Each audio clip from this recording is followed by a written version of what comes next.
And his wife said, look what the man you put in charge did. He tried to take me to bed. Well, and you know what?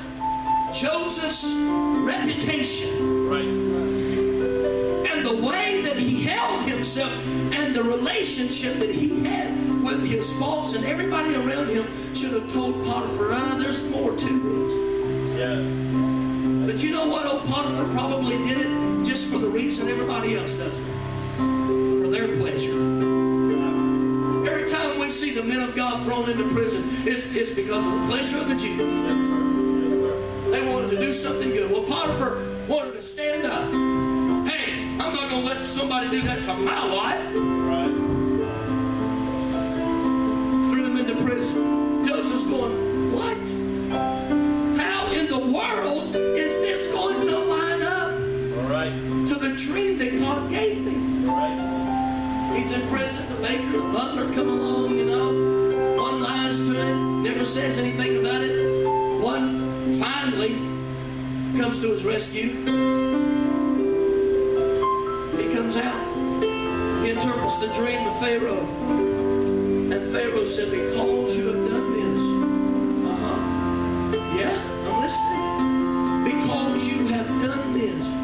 He said, man, he said, I'm going to put you a second most powerful person in this kingdom.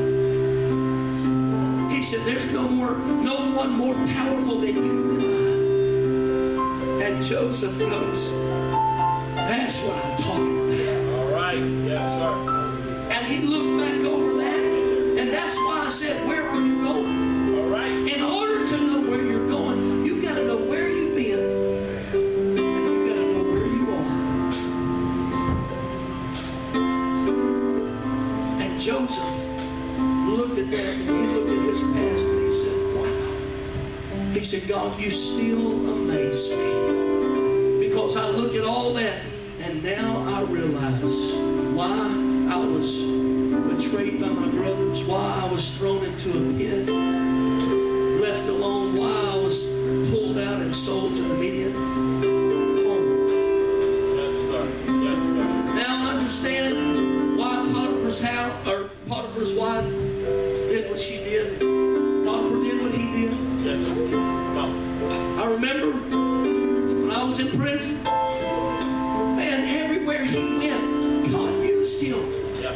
He had favor with everybody. They put him over keeper of the prison. Everywhere that he went, God put him in a leadership role. Why? Because he was giving Joseph a taste of the dream and vision. Yes. Sometimes God has to move you up before he moves you out. Right. Does that make sense? Yes, it does. He has to move you up before he moves you out. And so before Joseph could ever be the governor of Egypt, he had to have been all of those things. Yes, sir. And you know what? It was for the ultimate plan of God. Joseph realized then, he said, you know what? He said, I'm doing all this because God wanted me to make sure that there was still a future generation.